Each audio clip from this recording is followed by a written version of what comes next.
This episode is brought to you by Odd Most Pizza in Canby. Handmade awesome pizza plus craft beer, cider, and wine delivered. Call them today at 503-266-8444.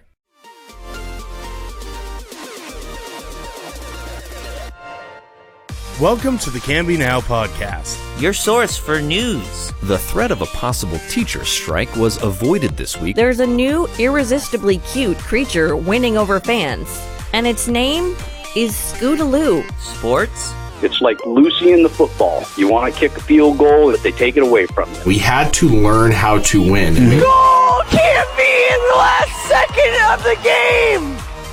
And interesting conversations. Because I'm one of the strongest girls ever, and I know that for a fact. I just really enjoy writing gossip as if I was a bear. With an old maid daughter that make the best moonshine in the coast. And if it would have hit me in the face, I think I would have died. I really do. I guarantee you would have died, man. Are you kidding me?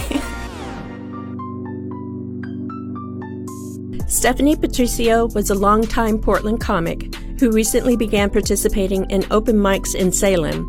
A proud descendant of the indigenous peoples of Michoacan, Mexico, a former organizer of the United Farm Workers Labor Union, a member of MICHA, a Mexican-American student group that aims for Chicano unity, and more.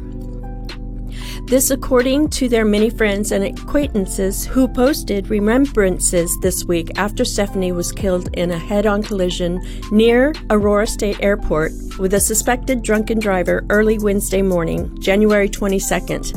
They were 33. Stephanie was a friend to many members of the community, a sister and a daughter, their brother Francisco said. They touched the lives of many, whether it was through laughs, education, love, or friendship. Heartbreaking, said Representative Diego Hernandez, a second-term state legislator from Portland. We lost this bright, funny, beautiful, and loving soul. Stephanie Patricio was an incredible, selfless, and hilarious friend to many of us. Stephanie had performed in numerous shows and podcasts in the Portland area, most recently for a live taping of My Real Portland, a podcast spotlighting local comedy, storytelling, music, and art at the Jade Lounge on January 2nd. Rest in beautiful power, sis, said a friend who met Stephanie 15 years ago. I will remember your vibrancy, powerful stance, and sense of humor. Life is so unfair.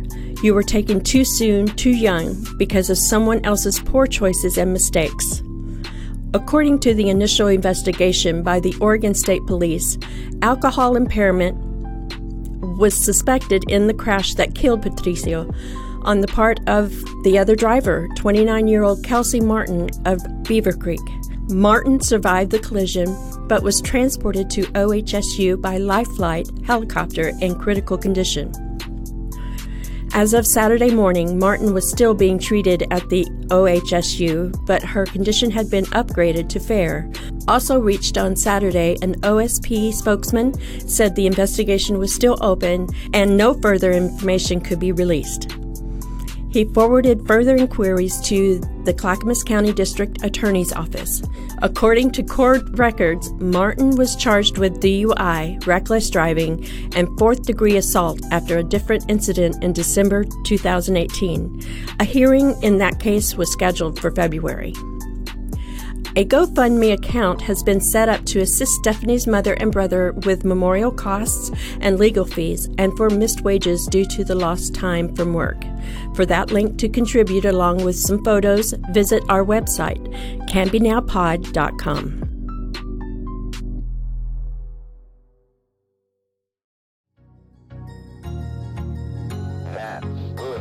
Clackamas County is seeking ways to fund the Canby Ferry and, more importantly, to narrow or, if at all possible, close its annual $400,000 operational funding gap. And, like the Beatles, they are hoping to get by with a little help from their friends. At a meeting this week, County Assistant Director of Transportation Mike Besner recommended that the Board of Commissioners ask for funding support of the ferry from the City of Canby and ODOT.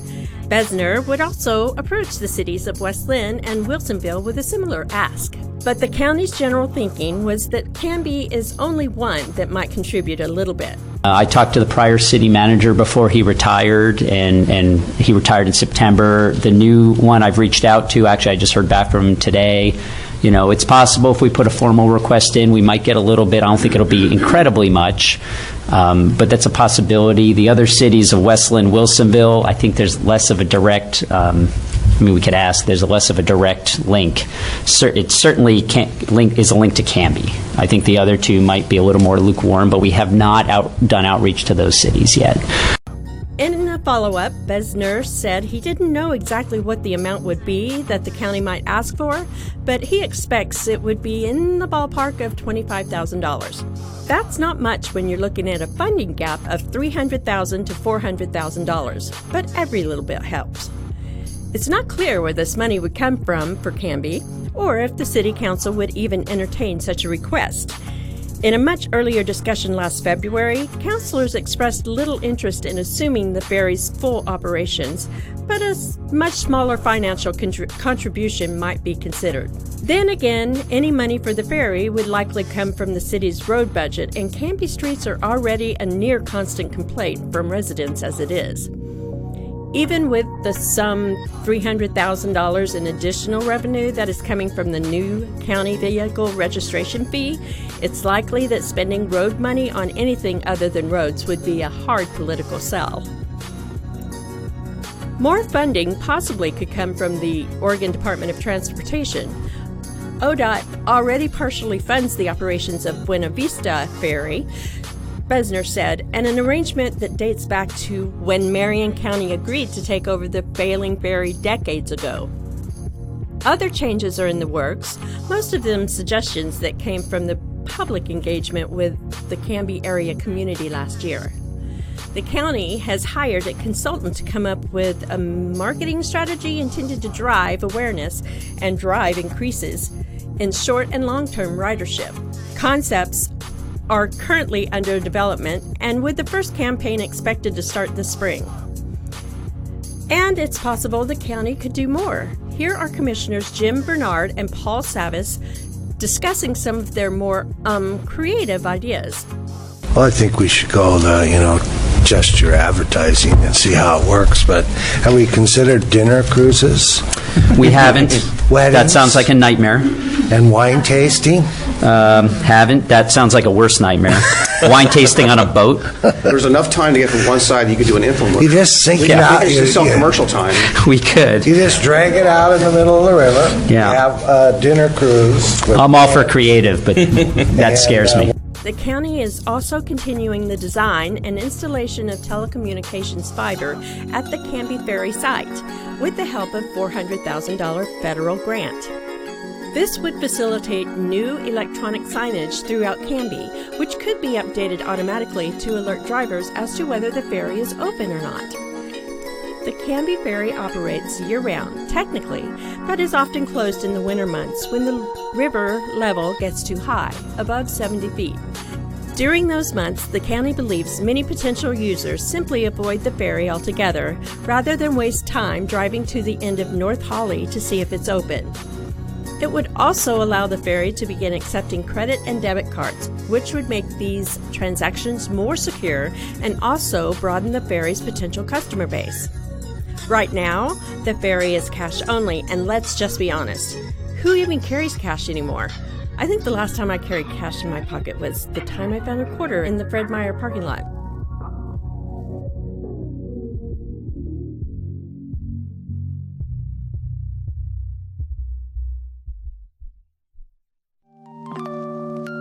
It has been a tough week for Canby area first responders, and sadly, the hits kept coming early Friday morning. The driver and sole occupant of a green pickup was killed in a crash shortly after midnight on South Highway 213 near Union Mills Road after attempting to flee a traffic stop.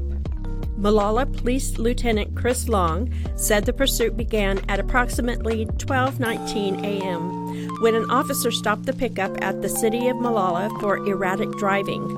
Shortly after being contacted, the suspect fled northbound on Cascade Highway toward Malino. Molalla PD pursued the vehicle for several miles until it crashed near Union Mills. Long said the driver was found dead at the scene. No other vehicles were involved. Molalla Police has declined to identify the driver pending notification to their next of kin. The Molalla Police Department was assisted in the investigation by the Clackamas County Major Crimes Team, as well as the Clackamas County Interagency Criminal Reconstruction and Forensic Technician Team. Cascade Highway was closed for several hours Friday while investigators and first responders worked the scene, but was open well before the morning rush hour commute.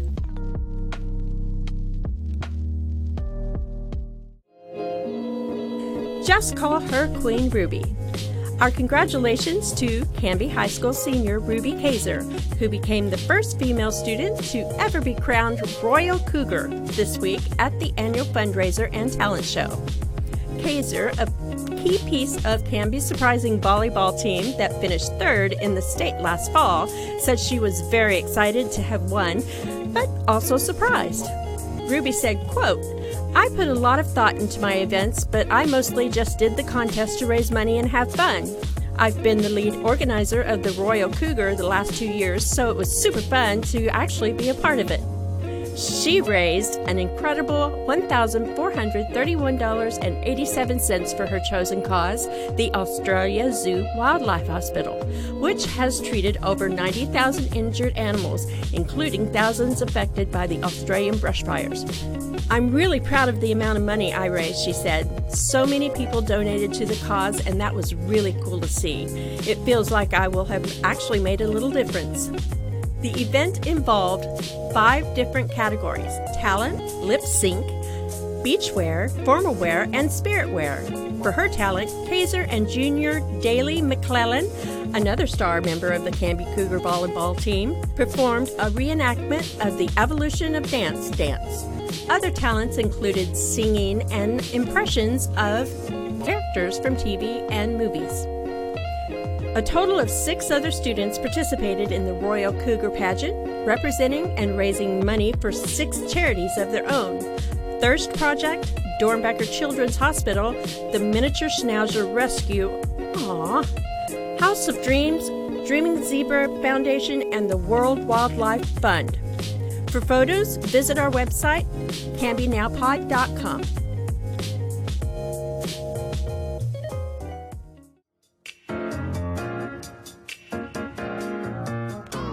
A tweak of 5A special district alignments was part of the latest update released by the OSAA Football Ad Hoc Committee Friday. And the Canby Cougar football team, which will be playing at the 5A level at least the next 2 years, was one of the schools affected. The committee was attempting to better accommodate the schools from the Intermountain Conference, including Redmond and Ridgeview, which had been part of Canby's new league in the original proposal for OSAA. In the first attempt, the committee kind of templated it the way it looked the previous 2 years.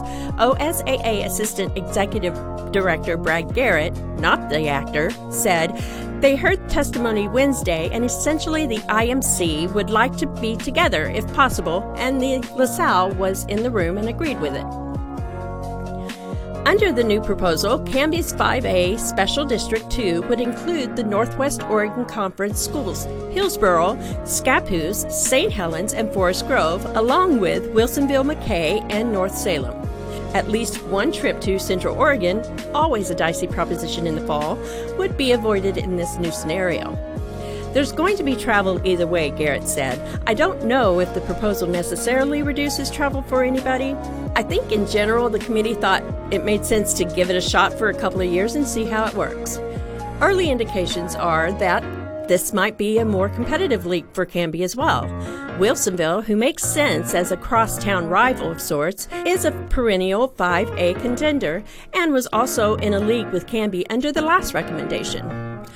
But this would add 2 of the last year's playoff teams, Hillsboro and Scappoose, who upset Pendleton last year in the first round of the postseason. And interestingly, this proposal would also put 3 of the 4 teams playing down at 5A into the same league, McKay, Forest Grove, and Canby, leaving out only South Eugene. The committee's final recommendations will be forwarded to the OSAA Executive Board for review and potential adoption on February 10th.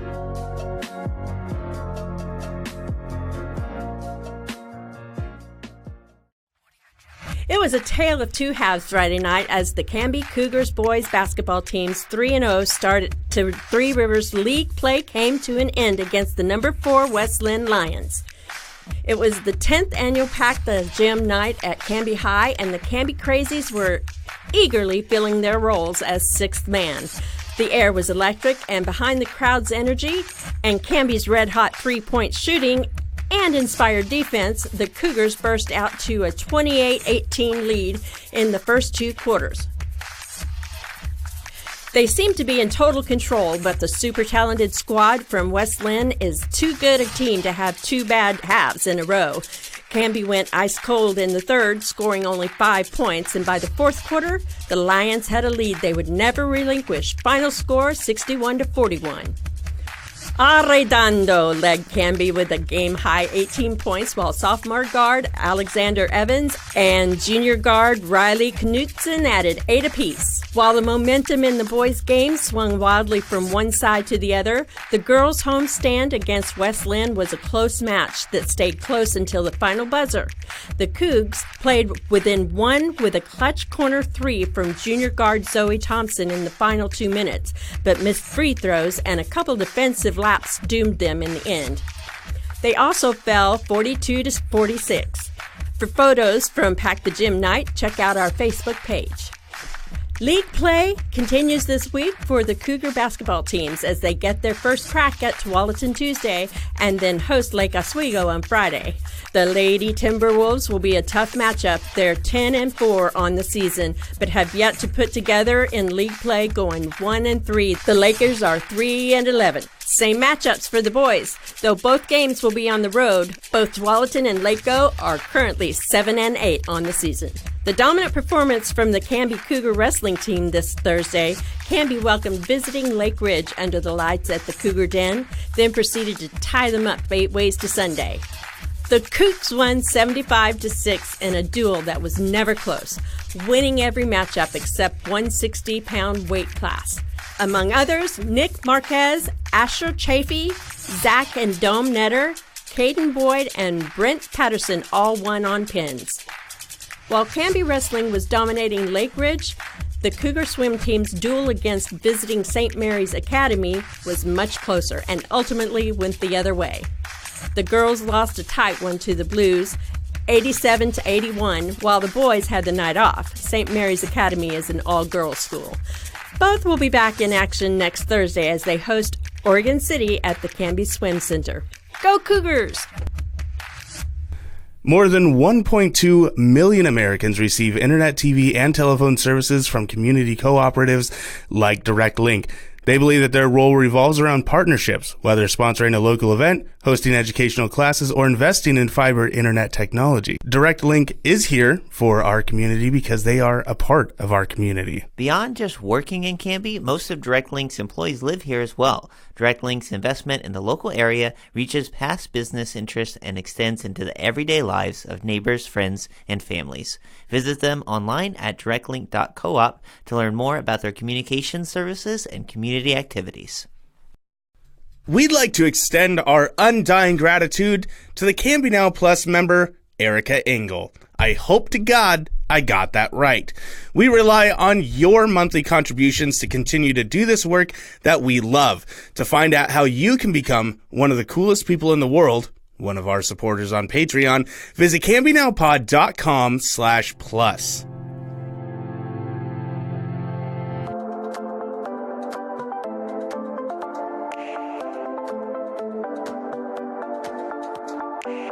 My guest on the Canby Conversation today is Dan Lay. He's the general manager at Active Water Sports. They are one of the largest and premier retailers of boats and wakeboards and all things water sports related, and also the newest resident of the Canby Industrial Park. Hey, Dan. Hey, man. Thanks for having me on the show. Yeah, you are a tough man to get a hold of nowadays.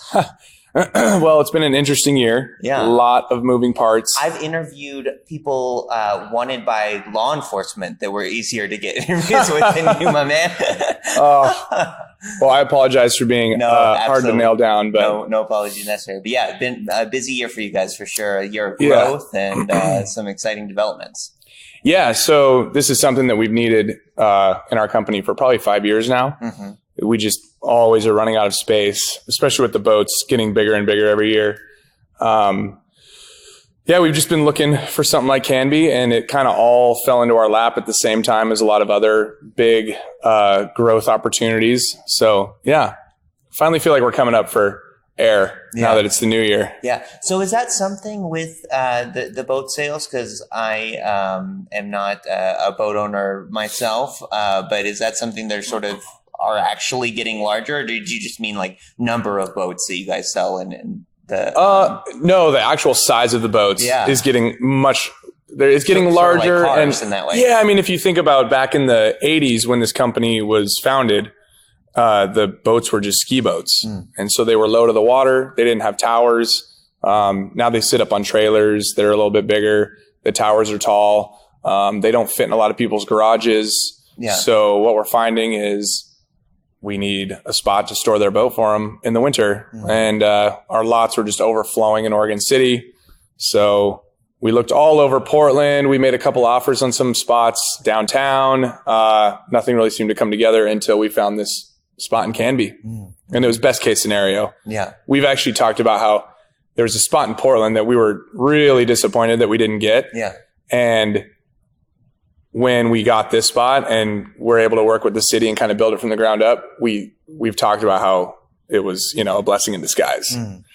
So obviously Portland, like you have, I mean, it's so much of a larger area population wise, like you have so much more direct access to potential customers there. Do you feel like coming out to Canby is a little bit on the outskirts of that, or why do you say this is a perfect location for what you want to do? Well, we did end up with a Portland location for boat sales and our retail pro shop. Right. So it was kind of the best case scenario with still being able to get a spot down there where the traffic is heavy. But when you're talking about storing and moving 300 boats around in one small area, you don't really want to have to deal with traffic. You don't want to have to deal with the city coming in and writing parking tickets for parking on the street too long. And that's what we're getting in Oregon City. We get a ticket probably every day on a customer's boat or an employee's boat. Yeah. And our Portland location is really, it's in the heart of Portland. Yeah. Which is amazing because there's probably, 1 million people within a 5-mile radius, but probably 1 million traffic cops there too. A lot of parked cars around our building all the time. Hard to find a space, We make it as easy and accommodating as we possibly can, but not to the level that we need out here in Canby. So yeah, you got room to breathe out here. You guys really spread out across your lot here and just have a really expansive and nice facility that you built here. So when you guys are listening, if you want to see the physical location, I'm going to plug it. activewatersports.com. We have a storage button and you can see a video and photos of the location. It's on 4 acres, 30,000 square feet of indoor storage. A little bit of that is taken up by offices and a showroom, but the majority of it is just out here in the beautiful city of Canby. Yeah. So I want to talk a little bit about the building. First of all, inside, I guess, because, definitely look at that video, or if you are of means, come check it out in person. Yes. But it's a big building from the outside, but weirdly, like once you're inside and you see just the seemingly like miles of boats in that storage area, it feels just huge. Like it's like you're in a football arena. Like it's enormous. Yeah, I know it's crazy because when we started breaking ground, we're looking like, oh man, it kind of seemed like it was going to be bigger on paper. But now that the walls are up and the roof is on and the boats are in, it's like what you said. It's like a Home Depot, but instead of tools and lumber, it's just all boats. It's pretty sweet. Because in our other shop, we had a location in Beaverton, which is where Warren, the owner, started the company. And going back to the whole ski boat thing, it was fine when we were working with ski boats, but then when we were moving out of there, the towers were hitting the top of the garage doors. You'd put the tower up inside, it'd punch a hole through the ceiling. Yeah. They were getting so tall. And in here, we've got 25 feet tall ceilings, 25 foot tall ceilings. Pretty tall. Yeah, it's nice. Yeah, we can breathe for sure. Yeah. A lot of room for activities. Yeah. Are you going to be doing some activities and stuff here? Yeah, so we're going to host, we'll host some events. We're big on that. Grassroots events, get the customers kind of involved. Times have changed a lot from when people were doing tournament skiing. Now they want to buy kind of, wake surf style boats, go out for the weekend, take their friends out. It's a real fun and relatively easy sport to participate in. Yeah. So you're always getting new people out on the water, hanging out, having a good time on the weekend. Yeah. And it's become definitely focused on that. So instead of hosting contests, we're now hosting events like free demo days.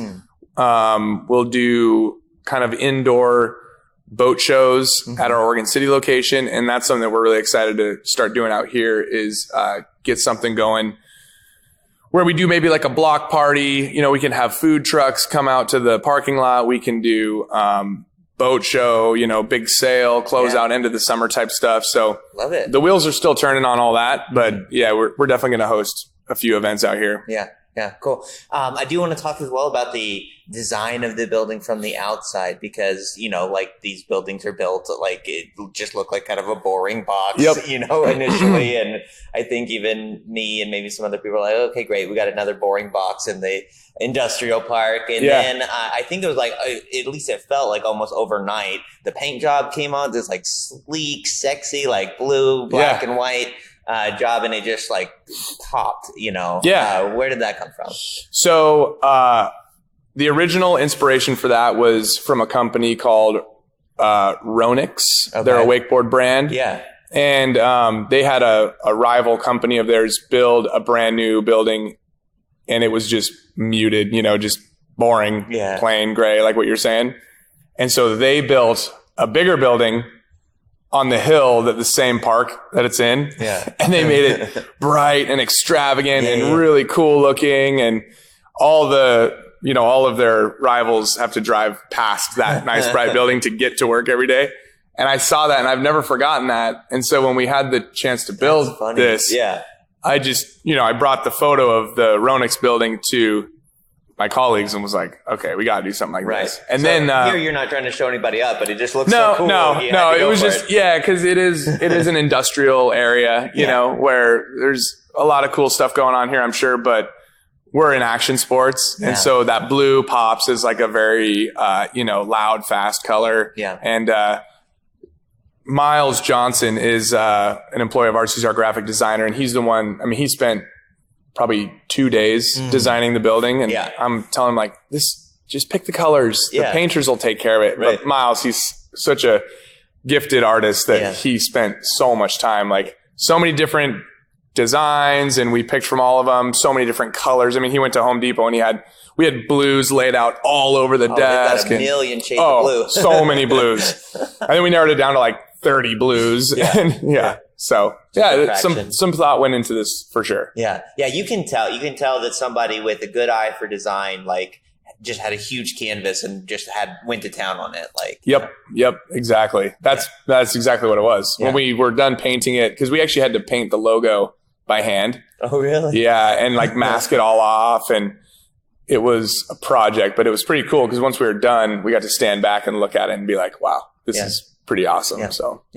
Well, so Active Water Sports and Warren Freese, it was actually, I guess, like the 30th anniversary or something, but there was a documentary that was done to kind of talk about the history. It's a fascinating history and very grassroots with Warren, started selling skis out of the back of his truck. Didn't really know. It was very much like this nascent period of water sports for the state. Like no one necessarily really knew that this was going to be the industry that we see today.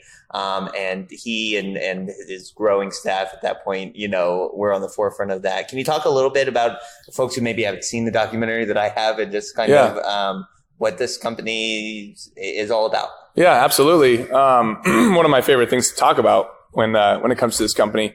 So founded in 1982, the economy wasn't great.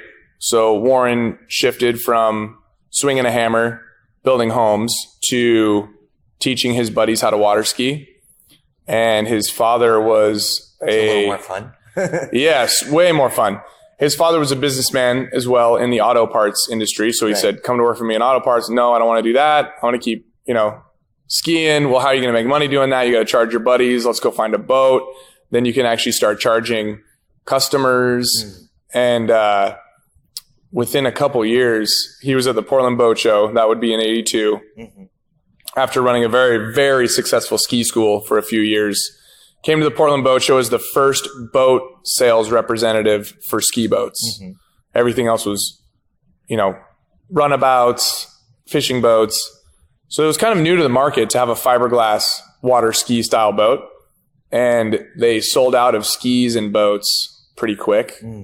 And then, it's like, okay, well, double the order. Let's keep going. And there weren't seasons then like there are now, where you just got, this is the 19 model, this is the 20 model. There still was that, but it didn't really matter. Nobody was trying to show up anybody. Everybody just wanted to ski. Everybody wanted to ski. I asked my buddies, like, did your parents water ski? Oh, yeah, for sure. Well, do you wakeboard or do you surf or anything? No, I never really had the chance to, Just seemed like everybody wanted a piece of that back in the day. And we don't have any numbers from back in the day because everything was on paper and everything was cash. I mean, literally 82, there was no email. There was no Google, no YouTube. You couldn't watch how to water ski. You had to go learn. You had to go to the boat show. You had to find out. And Warren is the hardest worker I've ever met. To this day, you'll never catch him sitting down at a boat show. You'll never see him walking off to go eat lunch. Like from start to finish, he is on his feet talking with customers and he'll never stop that. So really, you fast forward a few years and that's cool. I don't mean to interrupt, but just because this industry is about it's a leisure industry, right? Like and it's cool that he's made his name and the company's made his name on hard work. I think that's important to kind of highlight. Totally. Yeah. I mean, he has buddies that he still hangs out with and talks to that worked for him back when he was starting it up that didn't get paid. They just took free water skis, took free poles, and that was good enough for them, which is a pretty cool foundation for a company that really just sells toys at the end of the day. Right. So I don't know how detailed you want me to get, but he moved into his father's auto parts business kind of in the corner and started selling boats and skis out of a Napa Auto Parts. Outgrew that, opened Oregon City, had that for about 25 years. And then just last year, we had the opportunity to open that Portland location, which is off of Macadam, just south of downtown. And then Canby, all in the same year. So, it's been a big year, but it was just kind of the same thing. Too big for the ski school, goes to the boat show. Too big for the boat show, goes to the auto parts, and so on. So, yeah. Well, coming back to Canby, obviously that's where we are now, and that's kind of what we're all about at the Canby Now podcast. I'm excited. I'm really excited about and wanted to talk to you. And even despite your many, many efforts to elude me, no, I'm just kidding. But wanted to do this interview because, every large kind of business like this, it comes into the industrial park, makes an impact, has jobs, whatever, STCs, things that go to the government, stuff like that. But something like you guys really feels like it has the opportunity to be almost transformative, like more transformative than your run-of-the-mill industrial user with the area that we're in here in Canby and the nexus of 2 or 3, rivers, depending on how you count them. We're almost in a boater's paradise, but it's not something that is really on a lot of people's radar, I feel. And you guys being here, being the leader in the industry that you are, really feels like you're kind of taking that first step, showing everyone this place is where it's at, and could potentially bring a lot more with it is what I feel. I don't know if that was part of kind of your approach to being here in Canby or if that was something you guys talked about. Yeah. I mean, if we could get some water access in Canby, open up a park, that would be amazing. And we did move here, not wanting to stray too far from the river. The Portland location right across the street from the river. Oregon City, you could throw a rock into the river. Coming to Canby, just love the community. Love how Portland is growing, but also it can get a little hectic. And So yeah, I mean, joining the community that is Canby, it feels like we're at home. You know, Warren grew up in a small town. Beaverton was a small town until it expanded the way that it is. Right. And yeah, now being here, I mean, we're definitely working a lot on educating our customers. That is a huge part of this new decade, is teaching people how to recreate with these boats, where to recreate with these boats. Canby and so even though we have YouTube now, that's still a big part of it. Yeah. Well, and we are using YouTube as a tool to help educate people. But yeah, you know, it seems like a good spot. It's one of the best spots in the world to wakeboard. In fact, there was an article written in Alliance Wakeboard Mag a few years back about the Willamette River and how from above the falls you have almost 20 miles of river that you can, you know, it's tree lined from shore to shore.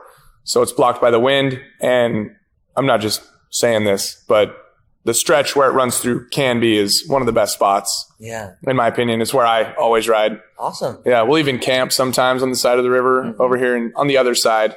You know, have you ever checked out the Hollywood Mansion? No. Ever been involved in that at all? I have heard of it, actually. Yeah, now that you mentioned it. Yeah. Yeah, it's like the big Hollywood Mansion is like right across the river from here. And yeah, super awesome place to hang out and boat. Cool. Some places to sort of adventure around the river and have fun. Cool. Well, so you guys are open now. Anything to sort of put out there or anything we didn't talk about as we wrap things up here?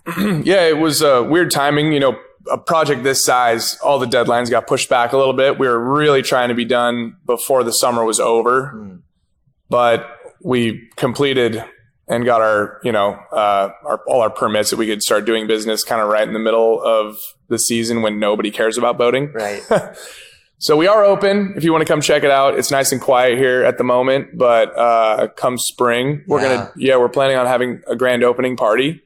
So keep your ears out for that, everyone. It should be pretty fun. We always do free food and raffle prizes, and maybe we'll have we've been talking about getting a stage and a band and all that fun stuff because we have the parking lot. Yeah, just try to get the community something to look forward to every year. And yeah, we're open though. Cool. If you have a boat and you need to store it, we've got spots. We got some space. Lots of space down here at Active Water Sports Canby. Cool. Well, once those details are more finalized, definitely let us know so we can share it with people. Thank you so much for your time, Dan, and thank you, and thanks to Active Water Sports for your investment in our community. Yeah, well, thank you, Canby, for letting us join the family.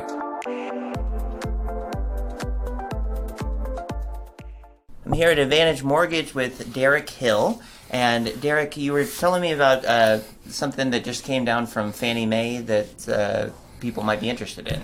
Yeah, Fannie Mae just came out with a report that said that the average homeowner in the United States has approximately 70% equity in their home. Oh, wow.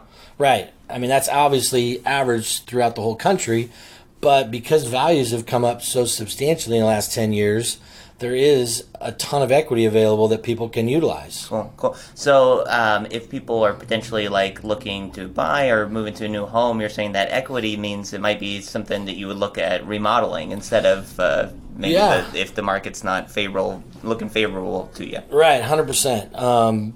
Because the market in Portland is so tough to buy, we have an average of 2.5 months worth of inventory, so it's just super hard for people to find what they're looking for. It may be just easier for them to take out some equity and do the upgrades or do an addition or pay off some debt or lots of different things. And that's one of the things that we love to do with people is sit down with them and kind of go over a game plan. Cool. That's one of the biggest things is knowing what you can do, and we love taking the time to do that for people. Awesome. And people can find you on your website or just give you a call? Yeah, they can go to findtheadvantage.com or call 266-5800, obviously 503 area code. And we love to chit-chat, and we have, 8 or 9 different loan officers here in the Canby office that would love to sit down with somebody and work with them. Cool. Thanks, Derek. So just remember, Derek Hill, NMLS number 50183, Advantage Mortgage, NMLS number 177059, equal housing opportunity.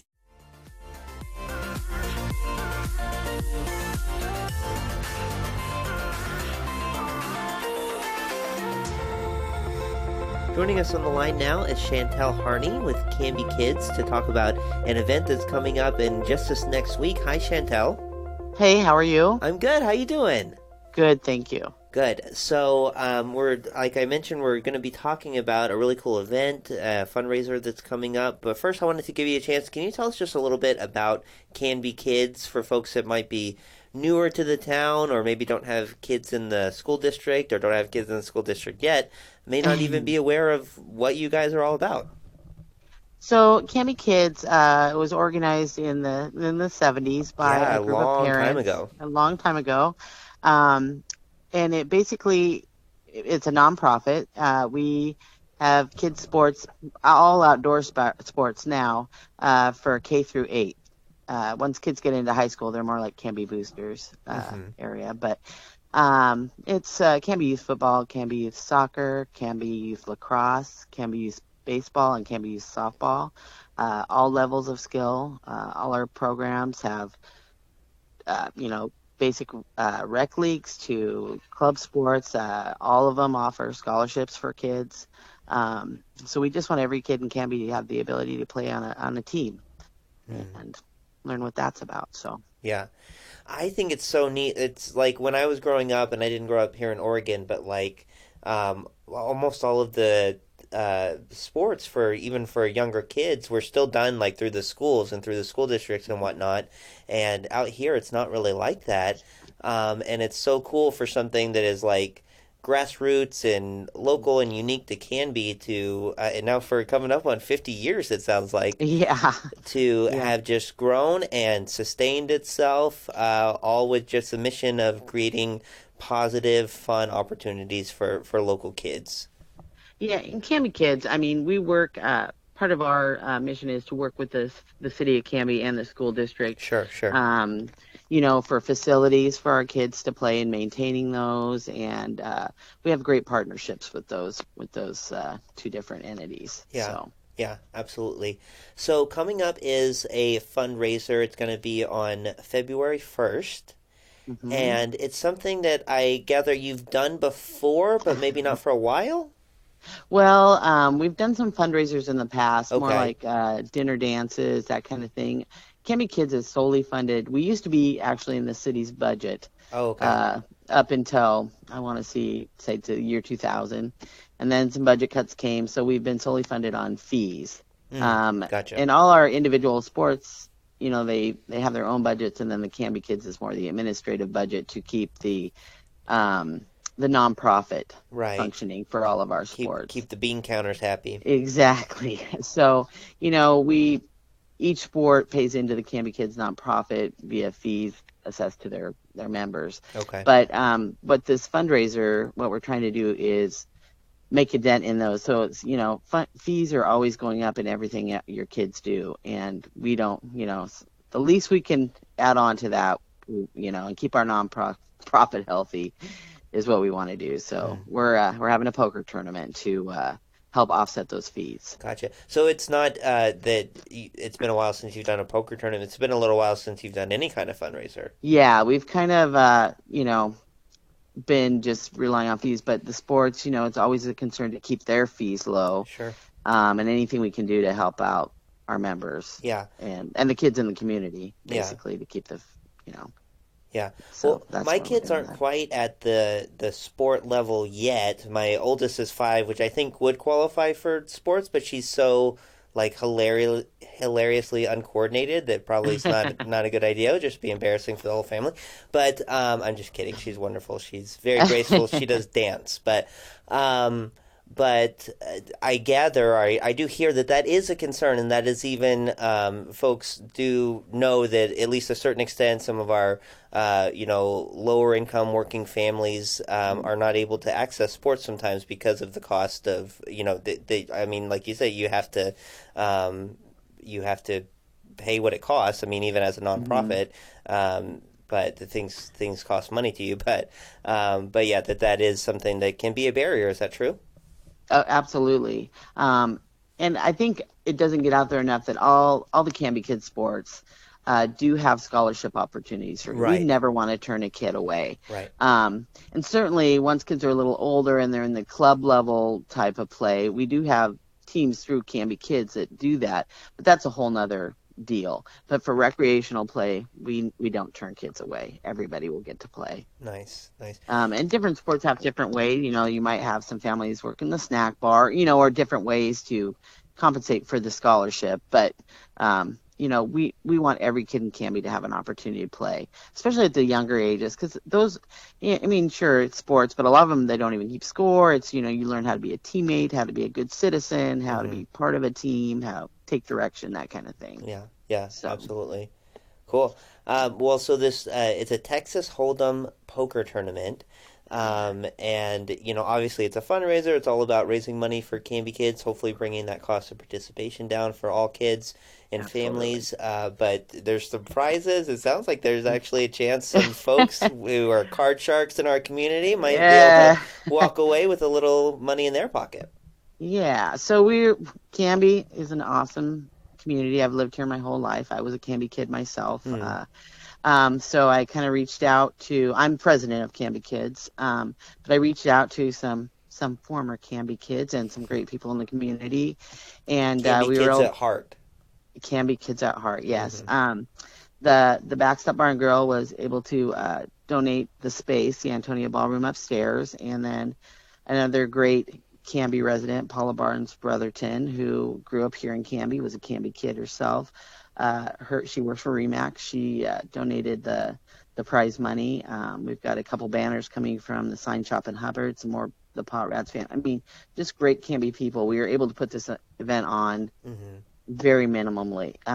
So we do have $2,500 in prize money for the final table. Everybody will get paid.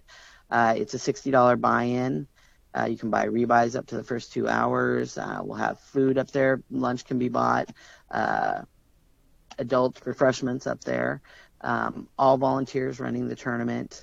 We'd just love to see a great turnout. It really could make a huge difference for the kids in the community. Awesome. And we do have a site, Eventbrite. We have a page that you can go on there and just look. You can look up Canby Kids Poker Tournament and sign up, pre-register would be great. But we'll take your money at the door as well. So awesome. Yeah. So it's like we said, Saturday, February 1st. Check-in starts and lunch starts at 11 o'clock, and then the tournament gets underway starting at noon and goes until it is. We're hoping until about 6. So one reason we're doing it during the day, a lot of people have said, why didn't you do this in the evening? Well, Canby has a lot of things going on all the time. Yeah. And there's a Knights of Columbus crab feed in the evening. So sure. We didn't really we kind of probably sharing some of the people that might want to be involved in those events. So we're going to try to be done by 6. We have a tournament director coming in that's a great guy that runs the tournament for us, and he can kind of dictate how fast the tournament plays. So. Awesome. Sounds good. Who's your money on? Who's the best poker player in Canby, do you think, Shantel? Is it you? Well, I wouldn't say me. I'll be bartending that day, but there's a lot of good poker players. I think in that there. There's a lot of big talkers in Canby. I'm not sure who has for game. Sure. Bragging rights are a big deal. A lot of braggers, but we'll see. Remains to be seen. So the first prize I heard was $1,000. Yeah, that's pretty cool. Yeah. Okay. But everybody that makes the final table will make a little bit. So nice. Well, we will be sharing the link as well. Like you mentioned, you can go to Eventbrite and search Canby Kids Poker Tournament, but we'll have the link in our show notes for this episode as well. Shantel, thank you so much for your time and thanks for your work. Thank you so much for letting us get the word out. We really, really appreciate it. And the kids in the community really appreciate it. Absolutely. Our pleasure. All right. Thanks. Thank you.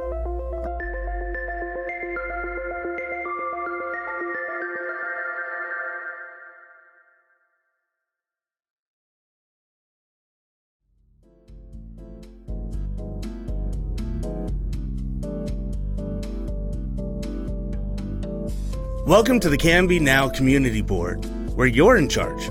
That's right. This is where we share your news with our listeners.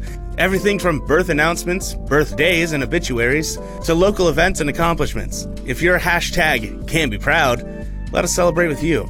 This year is the 150th anniversary of the year of Canby's platting don't know what that word is, when the town was named after Civil War General Edward Richard Sprigg Canby, and its original 24 blocks were laid out. It's the city's sesquicentennial. You know what, Frankie? I don't like that you keep making me read these words.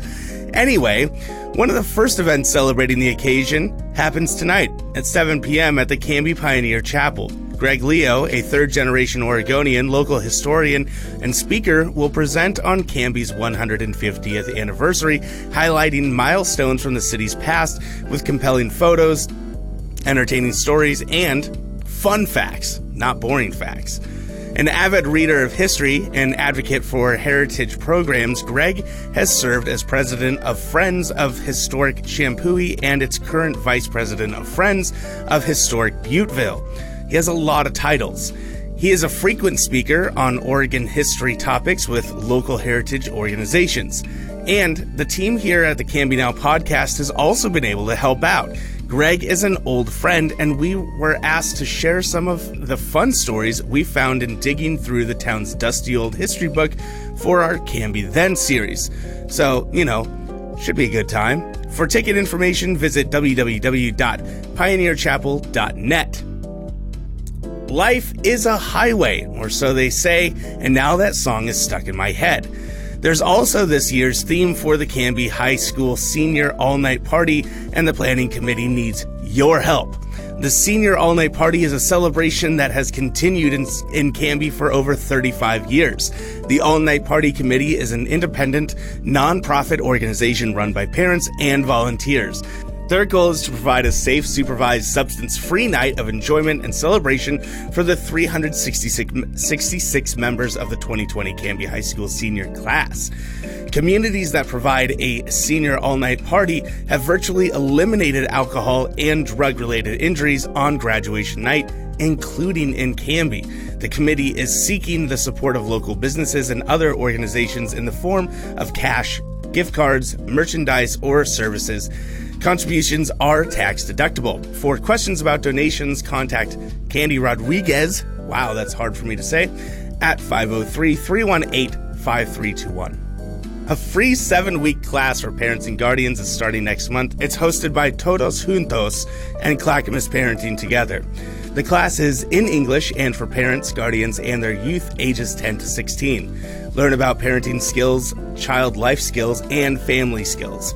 The class will be on Mondays from 6 to 8 p.m. at the Ackerman Center starting February 3rd.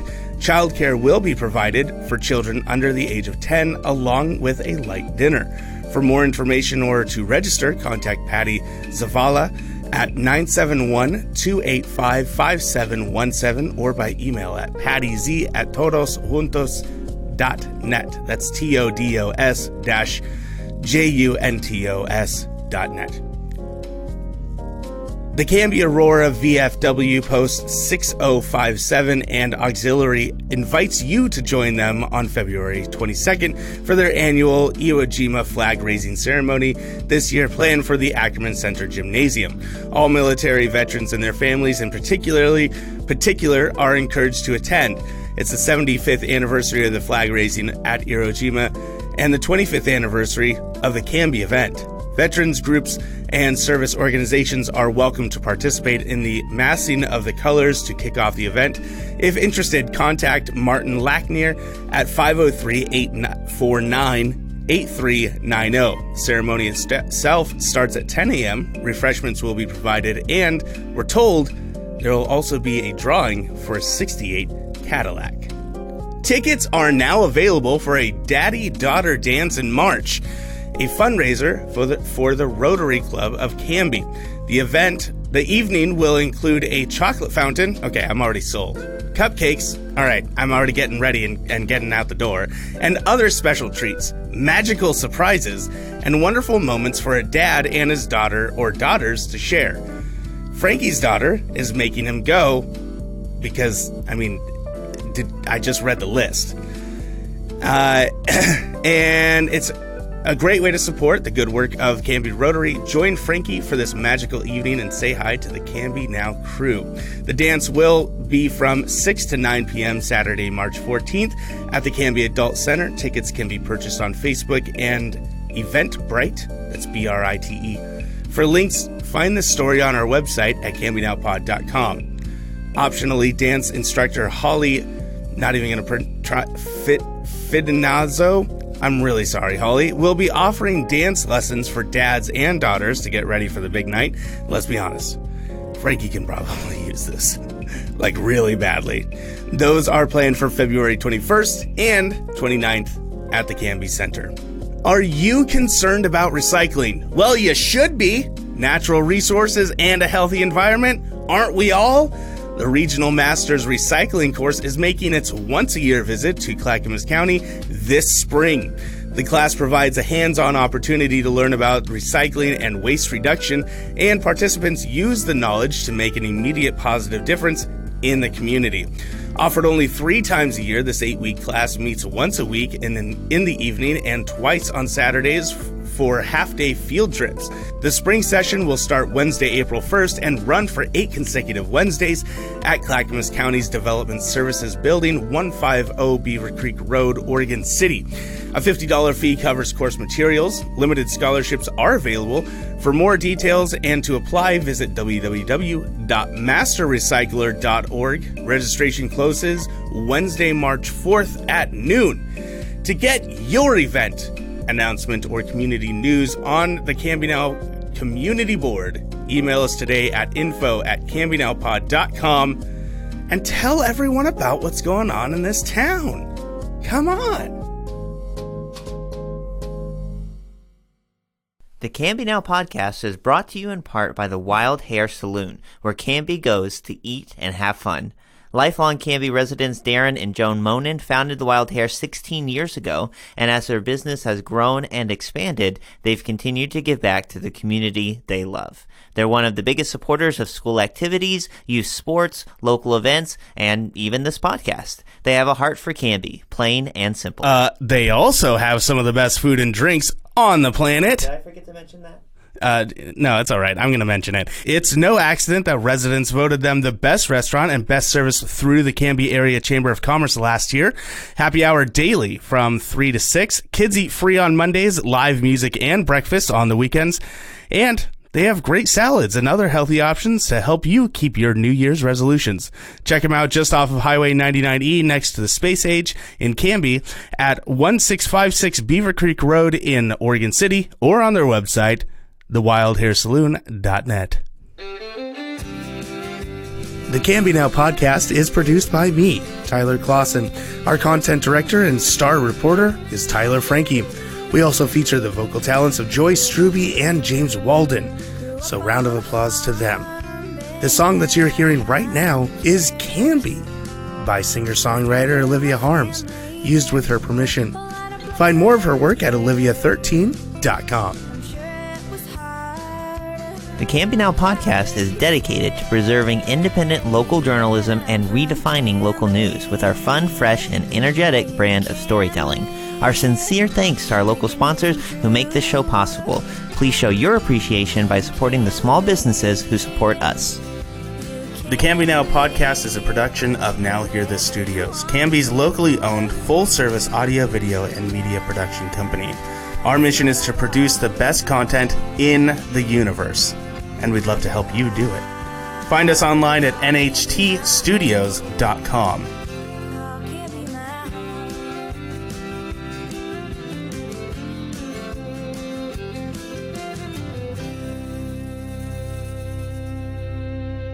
I will take a motion to adjourn. I just moved it. I didn't even ask for it, though.